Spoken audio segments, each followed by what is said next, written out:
Welcome to real analysis course. இந்த வீடியோவில் வந்து நம்ம க்ளோஷர் செக்ஷனில் உள்ள ஒரு 2 தியரம் மட்டும் பார்க்க போகிறோம். ஓகேவா? ஸோ ஃபர்ஸ்ட் தியரம் என்னது அப்படின்னா, A is closed if and only if A equal to A closure அப்படின்ட்டு ப்ரூவ் பண்ணக்கூடியது ஒரு தியரம். ஓகேவா? If and only if condition. So இதுக்கு ப்ரூஃபில் ஃபஸ்ட்டு நம்ம என்ன செஞ்சுக்கிடுவோம் அப்படின்னா, அஸ்யூம் ஏ இஸ் க்ளோஸ்டு. ஏவை வந்து நம்ம க்ளோஸ்டு அப்படின்ட்டு அஸ்யூம் பண்ணிக்கலாம். நமக்கு வந்து எப்போவுமே வந்து என்ன தெரியும்னா, always A subset of A closure இது வந்து தெரியும். ஏ வந்து எப்போவுமே வந்து ஏ க்ளோஷருக்குள்ளே தான் வந்து இருக்கும் அப்படின்ட்டு தெரியும். And A closure is the smallest closed set containing A அப்படிங்கிறதும் தெரியும். A closure is the smallest closed set containing A. அதாவது என்ன மீனிங்னா, இதுக்கு A closure subset of A அப்படிங்கிறது மீனிங். ஓகேவா? அப்போது A subset of A closure, A closure subset of A. So அப்போ இது ரெண்டுத்தையும் கம்பைன் பண்ணோன்னா A equal to A closure அப்படிங்கிறத வந்து சொல்லிடலாம். ஓகேவா?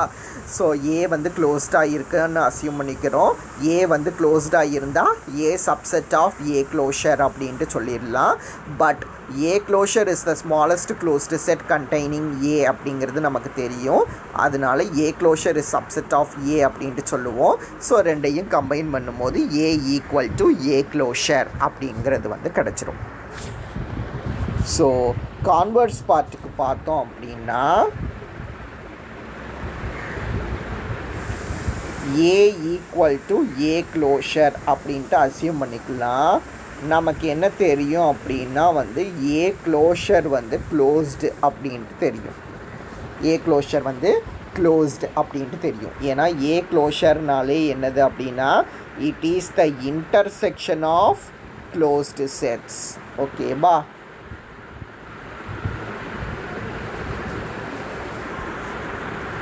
இதுதான் வந்து க்ளோஷரோட டெஃபினேஷனு. க்ளோஷர்னாலே என்னதுன்னா, it is the intersection of all closed செட்ஸுங்கிறது தான் மீனிங்கு. அதனால ஏ க்ளோஷர் வந்து டெஃபினேஷன் படியே க்ளோஸ்ட் அப்படின்ட்டு சொல்லிடலாம். நம்ம A equal to A closure அப்படின்ட்டு எடுத்து வச்சுருக்கிறதுனால ஏவும் வந்து நமக்கு க்ளோஸ்ட் அப்படிங்கிறது வந்து கிடச்சிரும். therefore A is closed if and only if A equal to A closure அப்படின்ட்டு சொல்லிடலாம். ஸோ நெக்ஸ்ட்டு தியரமில் 3 சப்டிவிஷன் இருக்குது. ஃபர்ஸ்ட்டு சப்டிவிஷன் என்னது அப்படின்னா, ஏ சப்செட் ஆஃப் பி அப்படின்னா என்ன ப்ரூவ் பண்ணணும்னா, A closure subset of B க்ளோஷருங்கிறத ப்ரூவ் பண்ணணும். ரெண்டாவது சப்டிவிஷனில் வந்து A union B the whole closure equal to A closure union B closure அப்படிங்கிறத ப்ரூவ் பண்ணணும்.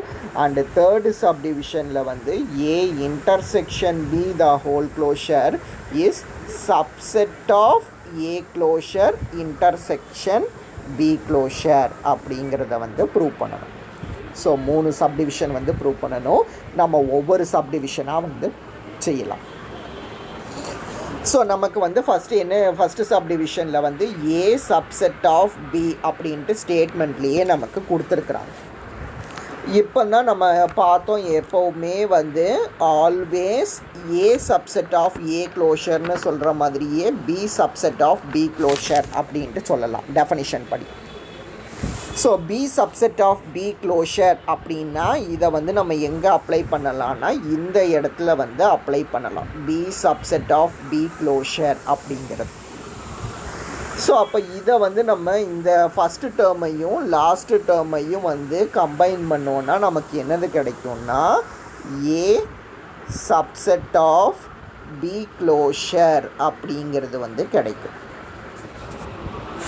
நமக்கு என்ன தெரியும் அப்படின்னா, A closure is the smallest closed set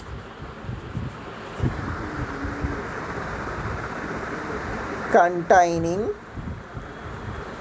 ஏ அப்படிங்கிறது தெரியுமா?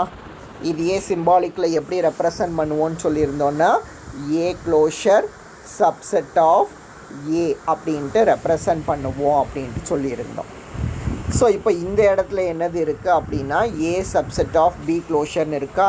அப்போ A closure subset of A, அந்த ஏங்கிறது வந்து சப்செட் ஆஃப் பி க்ளோஷர் அப்படின்ட்டு கிடைக்குதா. So A closure subset of A, it is the subset of B closure அப்படின்னா அப்போது A closure subset of B closure அப்படின்ட்டு சொல்லிடலாம். தேர்ஃபோர் நமக்கு A closure subset of B closure அப்படிங்கிறது வந்து ப்ரூவ் ஆயிரும். ஸோ ஏ சப்செட் ஆஃப் பினா A closure subset of B closure அப்படிங்கிறத வந்து சொல்லிடலாம். ஸோ இதுதான் வந்து ஃபஸ்ட்டு சப்டிவிஷன். ரெண்டாவது சப்டிவிஷன் வந்து யூனியனுக்கு சொல்லணுமா. நமக்கு செட் தியரியோட ப்ராப்பர்ட்டிஸ் தெரியும்ல. ஸோ செட் தியரியோட ப்ராப்பர்ட்டி படி என்ன சொல்லலாம்னா ஏங்கிறது subset of A union B அப்படின்ட்டு சொல்லலாம். B subset of A union B அப்படின்னு சொல்லலாம். ஸோ இப்போ ஃபஸ்ட்டு சப்டிவிஷனில் என்ன பார்த்துருக்கோன்னா ஏ சப்செட் ஆஃப் பி அப்படின்னா A closure subset of B closure அப்படிங்கிறதான ஃபஸ்ட்டு சப்டிவிஷன். ஸோ அதை இங்கே அப்ளை பண்ணோன்னா ஏ சப்செட் ஆஃப் பினா A closure subset of A union B க்ளோஷர்னு சொல்ல முடியும். And B closure subset of A union B the whole closure சொல்லலாம். So A closure subset of A union B closure and B க்ளோஷரும் subset of A union B closure அப்படின்னா A closure union B க்ளோஷருங்கிறது வந்து subset of A union B the whole closure. First ரெண்டுத்துலேருந்து left side மட்டும் என்ன செஞ்சுருப்போம்னா union எடுத்திருப்போம். ஏன்னா right side வந்து சேமாக தானே இருக்குது. ஸோ லெஃப்ட் சைடு மட்டும் யூனியன் எடுத்து இப்படி எழுதிக்கலாம். இப்போ நமக்கு என்ன தெரியும், A closure is the smallest closed set. ஏக்கு பதிலாக ஏ யூனியன் பியை கன்சிடர் பண்ணுங்க. அப்போது A closure is the smallest closed set containing A union B அப்படின்ட்டு தெரியுமா. A closure is the smallest closed set containing A அப்படிங்கிறது தெரியுமா. ஸோ இதையே வந்து நம்ம சிம்பாலிக்காக வந்து எழுதணும் அப்படின்னா எப்படி எழுதுவோம்னா ஏ க்ளோஷர் சப்செட் ஆஃப் ஏங்கிற மாதிரி எழுதுவோமா. தட் மீன்ஸ் என்னதுன்னா A union B the whole closure subset of A union B அப்படிங்கிற மாதிரி எழுதுவோமா. தேர்ஃபோர் நமக்கு என்னது கிடைக்கும், சாரி இப்படி எழுதக்கூடாது. A union B the whole closure subset of A closure union B closure வச்சுக்கிடுவோம். A closure union B closure subset of A union B the whole க்ளோஷர்னு வச்சுக்கிடுவோம். இப்போ நமக்கு என்ன தெரியும் அப்படின்னா A closure is the smallest closed set containing A அப்படின்ட்டு தெரியும். அதை மாதிரி B closure is the smallest closed set containing B அப்படிங்கிறதும் வந்து தெரியும். ஸோ இதையே வந்து சிம்பாலிக்கில் எழுதணும் அப்படின்னா எப்படி எழுதுவோம், ஏ இது தெரியும் நமக்கு ஆல்வேஸ் ஏ சப்செட் ஆஃப் ஏ க்ளோஷரா, always A subset of A closure and always B subset of B closure அப்படிங்கிறது தெரியும். அப்போ இதிலேருந்து நம்ம என்ன சொல்லிடலான்னா ரெண்டு பக்கமும் யூனியன் எடுக்கும் போது ஏ யூனியன் பிங்கிறது subset of A closure union B closure அப்படிங்கிறத வந்து சொல்லலாம். அப்போது A union B subset of A closure union B க்ளோஷர்னால் என்ன மீனிங்னா ஏ க்ளோஷர் யூனியன் பி க்ளோஷருங்கிறது வந்து ஒரு closed set containing A union B அப்படிங்கிறது வந்து மீனிங். ஓகேவா. ஆனால் நமக்கு என்ன தெரியணும், முதலே சொல்லியிருந்தேன் A union B the whole closure is the smallest closed set containing A union B அப்படின்ட்டு சொல்லியிருந்தோமா. சரி, ஸோ இது வரைக்கும் நான் திரும்ப ஒரு தடவை சொல்கிறேன் கேளுங்க. நம்ம என்ன ப்ரூவ் பண்ணியிருக்கிறோன்னா A closure union B closure subset of A union B the whole closure வரைக்கும் ப்ரூவ் பண்ணியிருந்தோம். இதனோட ரிவர்ஸ் பார்ட்டை வந்து ப்ரூவ் பண்ணணும். ஸோ ரிவர்ஸ் பார்ட்டை ப்ரூவ் பண்ணுறதுக்கு நமக்கு என்ன தெரியும் அப்படின்னா A closure is the smallest closed set containing A and B closure is the smallest closed set containing B அப்படிங்கிறதும் தெரியும். And moreover A subset of A closure and B subset of B closure அப்படிங்கிறதும் தெரியும். Always இந்த result வந்து true.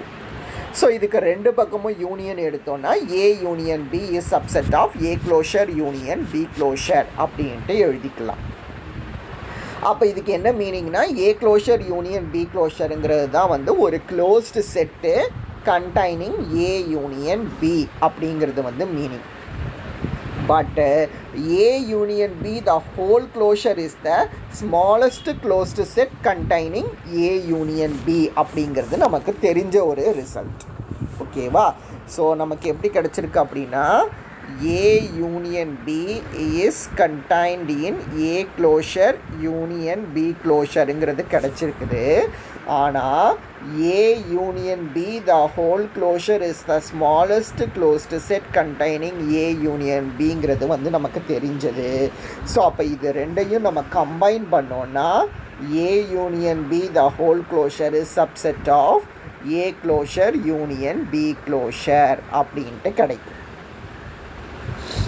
நம்ம ஏற்கனவே என்ன prove பண்ணியிருந்தோன்னா ஏ க்ளோஷர் யூனியன் பி க்ளோஷருங்கிறது வந்து subset of A union B the whole closure அப்படின்ட்டு ப்ரூவ் பண்ணிட்டோம். ஸோ இது ரெண்டையும் நம்ம கம்பைன் பண்ணும்போது நமக்கு A union B the whole closure equal to A closure union B closure அப்படிங்கிறது வந்து கிடச்சிடும்.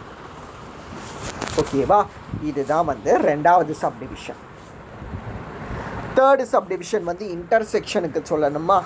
ஸோ இன்டர்செக்ஷனுக்கு சொல்கிறதுக்கு செட் தியரியிலேருந்து நமக்கு என்ன தெரியும்? ஏ இன்டர்செக்ஷன் பிங்கிறது always subset of A and A intersection பிங்கிறது வந்து ஆல்வேஸ் சப்செட் ஆஃப் பி அப்படிங்கிறது வந்து தெரியும். இப்போ நம்ம ஃபஸ்ட்டு சப்டிவிஷன் அப்ளை பண்ணோம் அப்படின்னா A intersection B closure subset of A closure and A intersection B closure subset of B closure அப்படிங்கிறத வந்து சொல்லிடலாம். ஸோ அப்போ இது ரெண்டையும் கம்பைன் பண்ணும்போது நமக்கு என்ன கிடச்சிரும்னா A intersection B closure subset of A closure intersection B closure அப்படிங்கிறது வந்து கிடச்சிரும். ஓகேவா? ஸோ இதில் வந்து சப்செட்டு தான் வந்து ட்ரூ. இதில் வந்து ஈக்குவாலிட்டி வந்து வரதுக்கு வந்து வாய்ப்பு கிடையாது அப்படிங்கிறது வந்து ஒரு நோட்டு. யூனியனை பொறுத்தவரையில் A union B the whole closure equal to A closure union B க்ளோஷர்னு சொல்ல முடியும். பட் இன்டர்செக்ஷனில் வந்து அப்படி சொல்ல முடியாது. ஸோ அது சொல்கிறதுக்கு ஒரு எக்ஸாம்பிள் வந்து கன்சிடர் பண்ணிக்கலாம். ஏங்கிறத வந்து க்ளோஸ்டு இன்டர்வல் 0,1 அப்படின்ட்டு எடுக்க போகிறோம். பியை வந்து க்ளோஸ்டு இன்டர்வல் 0,2 அப்படின்ட்டு எடுக்க போகிறோம். ஓகேவா? கிளியராகவே ஏ இன்டர்செக்ஷன் பி வந்து எம்டி தானே. 0,1க்கும் 1,2க்கும் ஓகேவா? ரியல் நம்பரில் 0, 1, 2 நான் எடுக்கக்கூடியது வந்து ஓப்பன் செட்டு. அப்போ 0,1க்கும் 1,2க்கும் கண்டிப்பாக இன்டர்செக்ஷன் இருக்கவே இருக்காது. ஸோ ஏ இன்டர்செக்ஷன் பி எம்டினா அப்போ A intersection B the whole closure போடுவோம்.